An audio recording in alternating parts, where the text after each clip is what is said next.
conjoncture a changé. Il s'agit de ne pas être maintenant la gauche qui dirige le département d'une manière nocive depuis un certain nombre d'années. Et Corbeil-Essonnes a été notoirement oublié par le département de l'Essonne. Donc je me lance dans la compétition. Vous me parlez de M. Dugouin, c'est qui alors votre adversaire? Parce que là, à droite, du coup, vous êtes... C'est la gauche qui détient le pouvoir dans le département et la certitude que nous allons faire basculer le département. Malgré cette deuxième candidature de droite qui du coup va un petit peu diviser l'électorat de droite peut-être, non? Temporairement au premier tour, mais pas au second. Non? Non. Bon, monsieur Dugouin me dit que bon, il essaye de mordre un peu sur votre électorat. Il me dit que voilà, il y a des choses qui ne sont pas acceptables par rapport à vos mises en examen. Comment vous réagissez par rapport à ça? De la part de quelqu'un qui sort de prison, c'est tout à fait un propos adéquat. Et alors, quel est votre programme par rapport à ce canton et au département, alors même qu'on ne sait pas forcément quelles sont les compétences du département à la société? C'est ça, toute la magie du pouvoir socialiste, c'est de faire voter les gens pour des élections pour attribuer un département à des gens dont on ne connaît pas de compétences. Il n'y a que les socialistes qui sont capables de faire ça. Mais trêve de plaisanterie, leur bilan est totalement négatif. Et je pense que l'on va regagner ce département et il est temps de le regagner.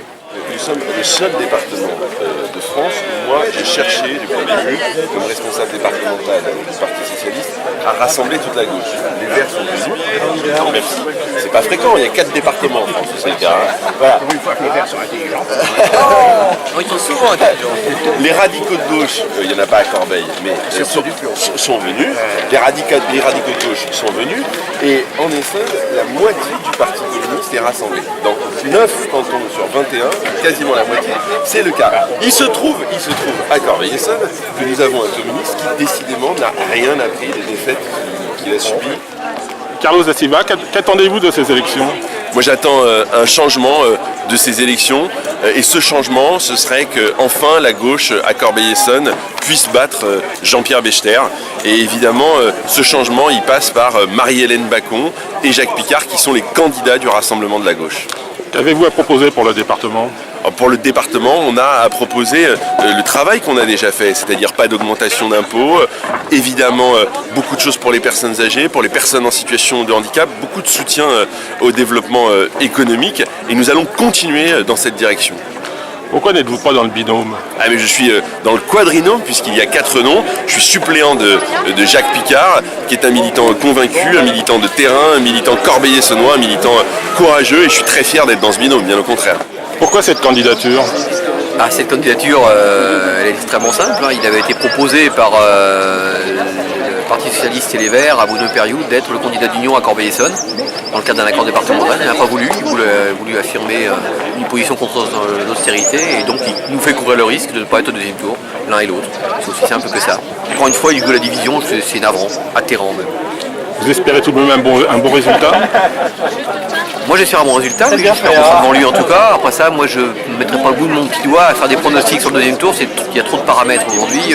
Le canton a été redécoupé, il y a quand même 3 candidats de droite aujourd'hui. Donc on ne peut pas savoir exactement. Donc, probablement que les 3 candidats sortiront dans la mouchoir de poche, mais il n'aura que dur pêcher au deuxième tour. Qu'espérez-vous pour le département? Que l'on puisse continuer la politique qu'on a menée jusque-là. Nous, on était membre de cette majorité. On avait un vice-président à l'économie sociale et solidaire, le premier d'ailleurs.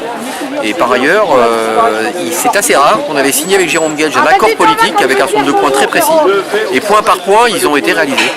Donc, c'est ce qui a conduit, après 2 mois de réflexion entre septembre et octobre, Europe Écologie Les Verts du département, à faire ce choix. Bruno Perriou, qu'attendez-vous de ce scrutin? Alors avec Salia Barcade, donc je souhaite que ce département puisse continuer ses politiques publiques très utiles au quotidien des gens. La rénovation des collèges, les politiques sociales, les pompiers, la carte jeune, les maisons de retraite à 60 € le prix de journée. C'est-à-dire voilà, un département qui depuis 17 ans a été au quotidien des habitants et je crois a bien utilisé l'argent public. J'attends donc qu'il puisse continuer avec peut-être une nuance, c'est que malheureusement les gouvernements successifs ne cessent de supprimer des dotations aux collectivités territoriales et donc on passe plus de temps à essayer de supprimer des budgets, des politiques publiques qu'à en créer de nouvelles. Donc il y a un enjeu, c'est à la fois que ni la droite qui souhaite encore plus de réduction de dépenses publiques, ni le Front National aussi ne mettent la main sur ce département. Donc il faut à la fois continuer avec Jérôme Guedj et en même temps exprimer le refus d'austérité. Voilà, on attend ça de cette élection. Moi je suis le seul candidat sortant qui se représente. Je crois qu'on a aussi une différence avec les autres, c'est notre proximité. Je suis avec Salia, nous sommes 2 candidats qui habitons Corbeil-Essonnes, qui sont là au quotidien. Et je crois que dans la période qui s'annonce, les locataires auront besoin d'élus à leur côté contre la hausse des loyers et des charges. Les salariés des entreprises, comme la SNECMA ces derniers jours, auront besoin d'élus pour défendre la hausse des salaires. Les lycéens pour défendre leur établissement scolaire. L'hôpital, en ce moment, les psychiatres se mobilisent parce qu'on supprime des postes dans les hôpitaux. Voilà, il y aura besoin à la fois d'élus pour continuer les politiques publiques au département et résister à ces politiques de casse du service public. Xavier Duguin, dans quel état d'esprit êtes-vous à la veille de ce premier tour? Un état d'esprit très optimiste, très combatif et en étant sûr que tout va bien se passer. On a un programme travaillé, réfléchi, qui répond, je pense, aux vrais problèmes des gens aujourd'hui, c'est-à-dire le problème du chômage et de l'exclusion, qui pour moi sont les 2 problèmes numéro 1 de cette ville, de ce département et de notre pays. Quel avenir pour le département de l'Essonne?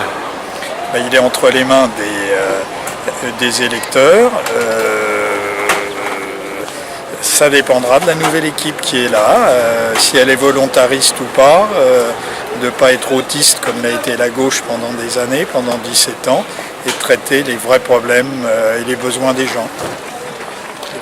Quelle suite allez-vous donner à votre candidature? Comme toute candidature, si je suis élu, je siégerai avec ma collègue en portant les valeurs et le programme que nous avons. Et puis si je suis battu, je continuerai. Je suis quelqu'un de tenace et on continuera, on l'a dit, et sur Corbeil et au niveau du département. Il y a besoin d'oxygène dans cette ville en particulier. Je me présente, Sophie Le Goff, candidate aux élections départementales sur le canton de Corbeil-Essonnes. C'est avec une certaine émotion et surtout beaucoup de fierté que nous avons l'honneur de vous accueillir ce soir, entourés de l'ensemble des candidats aux élections départementales sur le département de l'Essonne. Je tiens particulièrement à remercier Gabriel Caillé pour son engagement à mes côtés en tant que candidat titulaire et avec qui une complicité et une amitié très fortes se sont tissées. Je tiens aussi à saluer Audrey Ligonière et Hervé Scarlatti, nos candidats remplaçants. Quelle aventure! Quelle expérience citoyenne extraordinaire que d'aller au contact des citoyens du canton de Corbeil. Et surtout, quel accueil chaleureux. Canton de Corbeil-Essonnes, qui, je vous le rappelle, comprend outre la commune de Corbeil, les communes de Lys, Villabé et Descharcons. Pourquoi nous présentons-nous? Parce que nous avons décidé de réagir. Voilà 30 ans que l'on nous prive de notre identité, de notre souveraineté et de notre fierté sans réagir. Que l'on nous vole notre avenir. Ça suffit. Nous en avons assez de ces escrocs qui nous gouvernent. Assez de ces menteurs qui nous délaissent, nous le peuple, au profit de leurs intérêts personnels. J'aurais aimé pouvoir me reposer sur des élus compétents et soucieux de nos problèmes quotidiens. Il eût été plus facile de faire semblant de croire à leurs promesses de changement qu'ils nous récitent à chaque élection. D'attendre confortablement chez soi, en spectateur de la souffrance de nos compatriotes. Je n'ai pas fait ce choix, et mes amis candidats non plus.